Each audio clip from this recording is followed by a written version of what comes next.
Hello everyone and welcome to Friday. I did it. I changed the lighting. I wasn't super happy with the first week of Morning Mario, the story mode. I wanted to change some things to make it a little bit better, and I changed some things. And, I don't know if it's perfect or not, but I think it's a step in the right direction, and that's important. So, let me take you on a little tour, because I'm happy about what I did. So here is my little station. Now, the reflector I don't think is actually that important. I had tried a bunch of stuff, and that was part of some of the stuff I had tried, and it's now a part of my curtain. So I may remove that because I don't think it's really doing anything TBH. Certainly it's reflecting some light, but that's not really the purpose. So the big thing I changed, and I kind of knew that this was going to be the case, but I had the lights on the sides of the desk, and my desk is really long, and it doesn't work. They're too far apart. The lights needed to come closer together. So I had to do that, which means I had to, and I hate this, I had to move the desk out from the wall. And this is actually where the Elgato key lights start to shine, is that they have those desk mounts. That's what they got. They got the desk mounts, which means you don't have to slide your desk out from the wall. You can just mount it to your desk, which would have helped immensely. The problem is I don't have those, and I still don't think they're worth the money. Paying $200 for one light just to get the desk stand is a little crazy.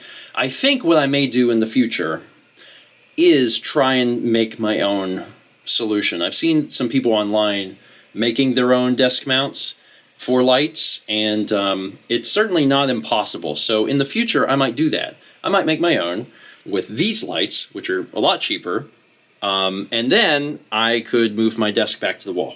Anyway, that being said, it is a little inconvenient. Now, Mao had some spare diffusion material from her lights, and I just threw them over the top to diffuse them just a little bit more because I thought they were still a little hot, so that helped. Otherwise, I got, my Switch and everything set up here for Mario. That's my little avatar, because they have little avatars now. So that's cute. And I keep my screen over here to look at the levels and decide what's going to get played.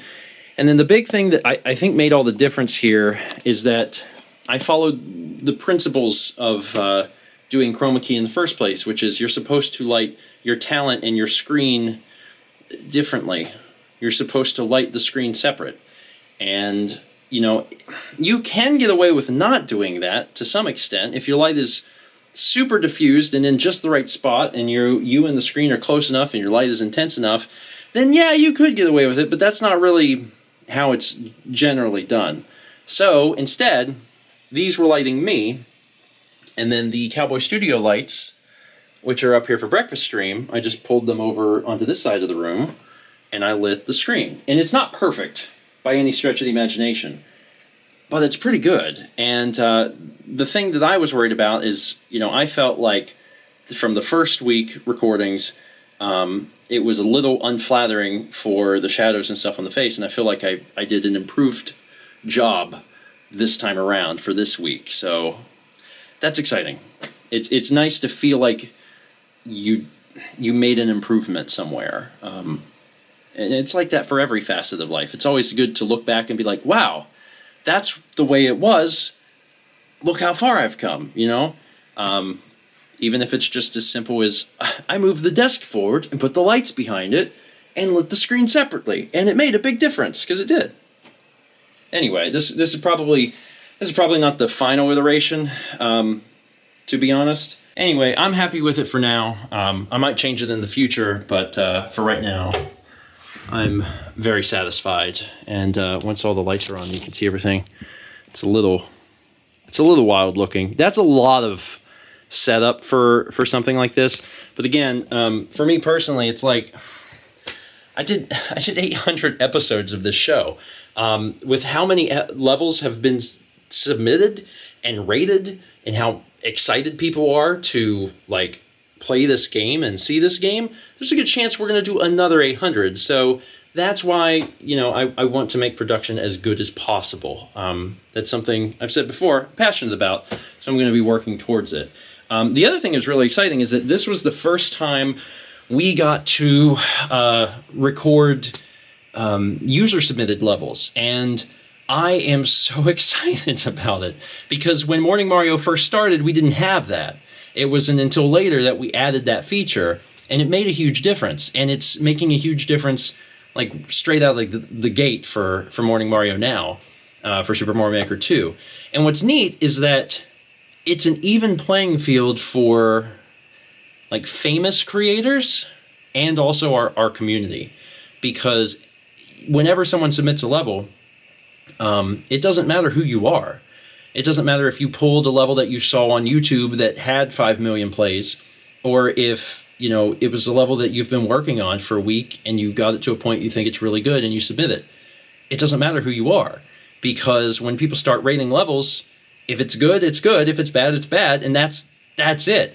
And when in the recording, I was able to play levels that were well known, but then also levels that were from the community that didn't have that many plays. And it was clear that the person that submitted it was also the creator. And all of the levels I played were ones that were highly rated in my list, that got a bunch of really good ratings and went to the top of the list, and that's why I played them. So yeah, it's really cool. And it also means something. Like if you're watching Morning Mario and your level shows up, it means it was good. Like it inherently means that it was a good level, and you should feel really proud. Now, if it doesn't show up, I mean, you have to give it some time too, because there's been a lot of levels submitted, and it's just kind of random chance, whether enough people are going to be voting on your level to get it up there, and then also however many good levels there are and how many I can play in a week. So there's a lot of factors that go into it, but I just wanted to make sure that people understood that if your level is played, it's good. You don't have to wonder anymore. There's always room for improvement, I'm sure, and you can work on your level design, but like, if it gets played, it was rated very highly by multiple people. A lot of people liked it, and that's why it's on the show, so you should feel proud.